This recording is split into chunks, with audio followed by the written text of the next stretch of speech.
Hello, नमस्कार, राम राम। मैं रामस्वरूप गुर्जर। बच्चों, आपका आपके अपने यूट्यूब चैनल वेदांत मैथ सॉल्यूशंस पर आपका हार्दिक स्वागत करता हूं। तो बच्चों, अभी तक हमने मैथ्स की क्लास डाल रहे थे, तो अब साइंस की डाल रहा हूं। क्लास 10th का मैं पूरा कोर्स करवाऊंगा, ये आपको पहले ही बता दिया था। और जैसे ही हमारे जैसे डिजिटल बोर्ड की व्यवस्था हो जाएगी सितंबर तक, अगस्त में भी हो सकती है सितंबर में, तो जैसे ही अपने ये डिजिटल बोर्ड की व्यवस्था हो जाएगी तो पूरी क्लासें बहुत सिस्टम से चालू हो जाएगी। लेकिन जब तक हम डाल रहे हैं, क्योंकि इन क्लासों में बहुत टाइम लगता है बच्चों। एक 20 मिनट की क्लास बनाने में कम से कम 1.5 से 2 घंटे लग जाते हैं, केवल बनाने बनाने में। फिर अपलोड करने में बहुत टाइम लगता है। तो बच्चों, चलो फोकस करते हैं हमारी क्लास पर। क्लास 10 साइंस चैप्टर फर्स्ट है। तो इसमें है ये रासायनिक अभिक्रियाएं। क्या है बच्चों? रासायनिक अभिक्रियाएं हैं। चैप्टर फर्स्ट चैप्टर है, ध्यान रखें यहां पर।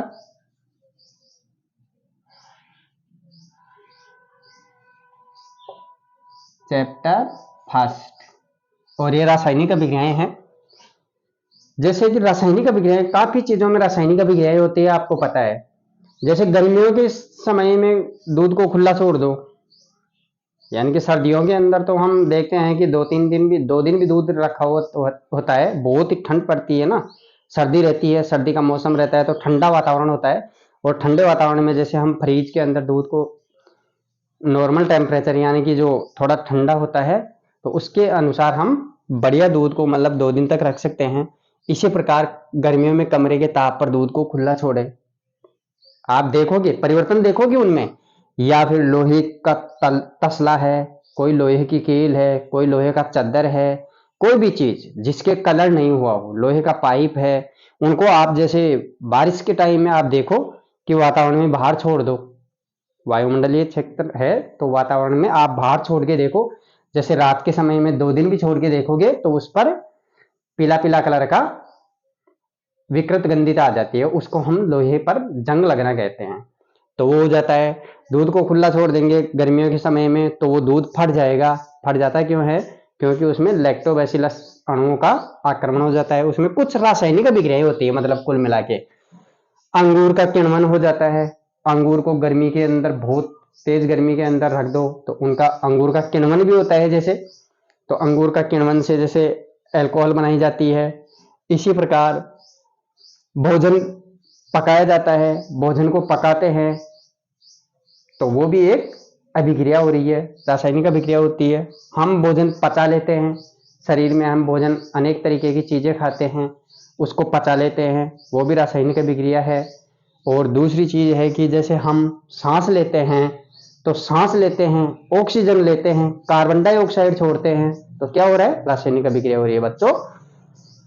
अब आप देखिए, इसमें कुछ प्रयोग है, आपकी बुक्स के अंदर प्रयोग दिया हुआ है। तो प्रयोग में क्या है कि जैसे पहला प्रयोग है, जैसे मैग्नीशियम का एक रिबन लीजिए आप। मैग्नीशियम का रिबन लोगे तो मैग्नीशियम के रिबन को 3-4 सेंटीमीटर लंबा एक रिबन ले, उसको रेगमाल के टुकड़े से आप बिल्कुल साफ करो, उसको रगड़ कर साफ करके उसको चिमटे से पकड़कर आप क्या करो कि उसको किसी बर्नर या मोमबत्ती पर उसको जलाइए। जलाओगे तो आप वॉच ग्लास के ऊपर उसके जो जलता है उस चूर्ण को इकट्ठा कर लो, तो वो श्वेत लोह के साथ, चमकीले श्वेत लोह के साथ जलता है और सफेद चमकीला चूर्ण आपको उस पर इकट्ठा मिलता है, वो इकट्ठा हो जाएगा चूर्ण।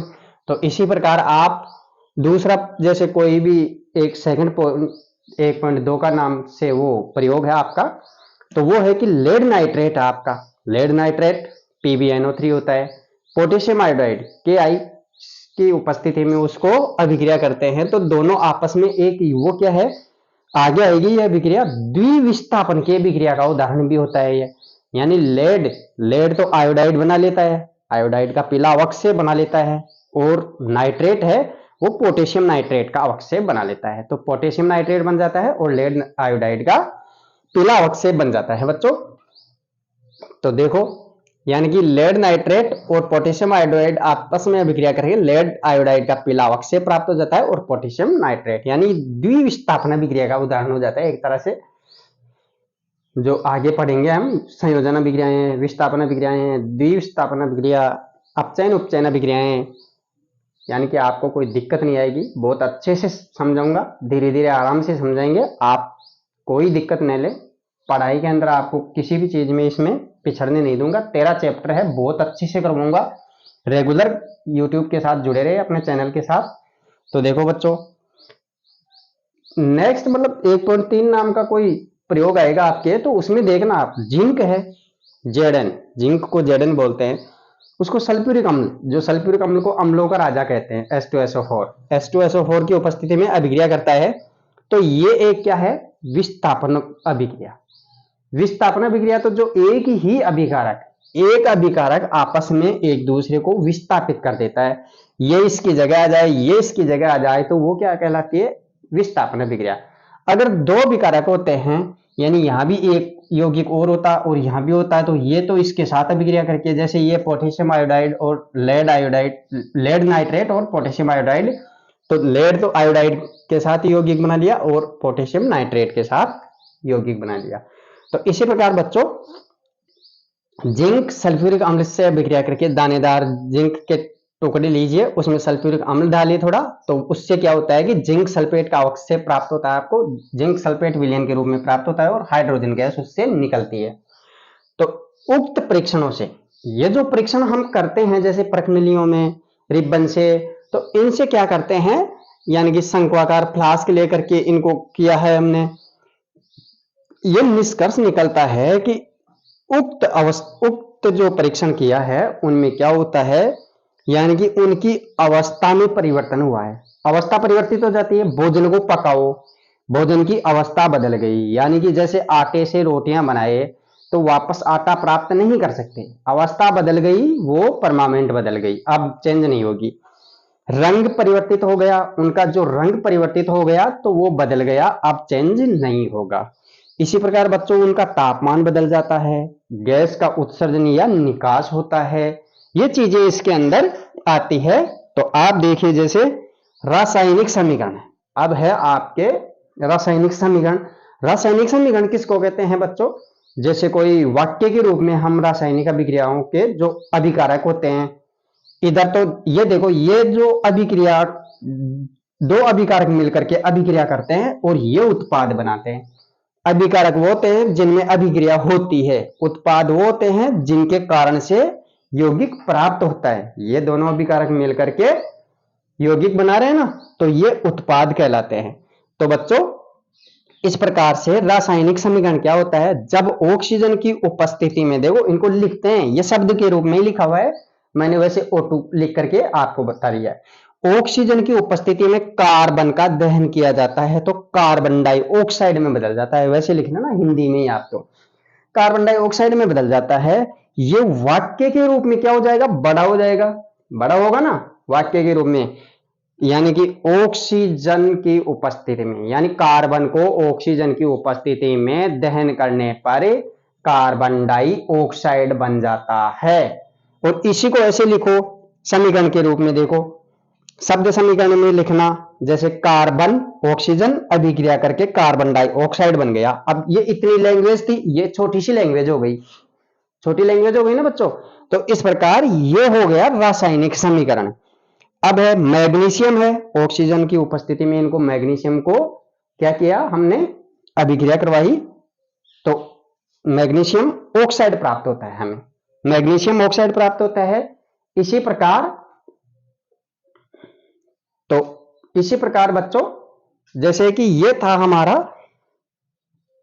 जब ऑक्सीजन की उपस्थिति में कार्बन का दहन किया जाता है तो कार्बन डाइऑक्साइड में बदल जाता है, ये वाक्य के रूप में लंबा हो जाता है। और इसे शब्द समीकरण में लिखना, जैसे कार्बन और ऑक्सीजन की अभिक्रिया करवाए, ये अभिकारक, जो अभिक्रिया करने वाले कारक होते हैं उनको अभिकारक कहते हैं, और जो उत्पाद प्राप्त होते हैं उनको क्या कहते हैं, उत्पाद, प्रोडक्ट। तो ये है, इसी प्रकार जैसे मैग्नीशियम और ऑक्सीजन की अभिक्रिया करवाते हैं तो मैग्नीशियम ऑक्साइड प्राप्त होता है। इनको रासायनिक समीकरण में लिखना और भी आसान है, जैसे यहां कार्बन की जगह सी लिख दो, कार्बन की जगह तो सी लिख दो, ऐसे सी, और ऑक्सीजन की जगह O2 लिख दो और इनको CO2 लिख दो, ये हो गया। ऐसे ही मैग्नीशियम की जगह Mg लिख दो और ऑक्सीजन की जगह O2 लिख दो, और या मैग्नीशियम के 2 अणु ले लो तो 2MgO मैग्नीशियम ऑक्साइड बन जाता है। क्या बन जाता है बच्चों? 2MgO मैग्नीशियम ऑक्साइड बन गया। इसी प्रकार ये रासायनिक समीकरण लिखना है, मैग्नीशियम और ऑक्सीजन की अभिक्रिया से 2MgO मैग्नीशियम ऑक्साइड। यानी मैग्नीशियम ऑक्साइड तो मतलब जो प्रतीक चिन्हों के द्वारा हम जो अभिक्रिया करवाते हैं उनको मैग्नीशियम ऑक्साइड, ऑक्सीजन, मैग्नीशियम, ये मैग्नीशियम ऑक्साइड बन गया। तो ये हो गया रासायनिक समीकरण। तो बच्चों हमारा ये वीडियो आपको कैसा लगा? अगर आपको पसंद आ रहे हैं वीडियो तो आप बच्चों हमें भी ऊर्जा प्रदान करिए, यानी कि आप इस वीडियो को ज्यादा से ज्यादा लोगों में बहुत ही अच्छी तरह से यानी कि लोगों में शेयर करो, उनको समझाओ भाई बहुत अच्छे से सर पढ़ा रहे हैं। इसी के साथ हम टेस्ट सीरीज वगैरह आपके लिए डालेंगे, आपकी रिजल्ट में कोई दिक्कत नहीं आने देंगे, लेकिन आप इन वीडियो को ज्यादा से ज्यादा लाइक, सब्सक्राइब एंड शेयर अवश्य करें। ओके, थैंक यू बच्चों।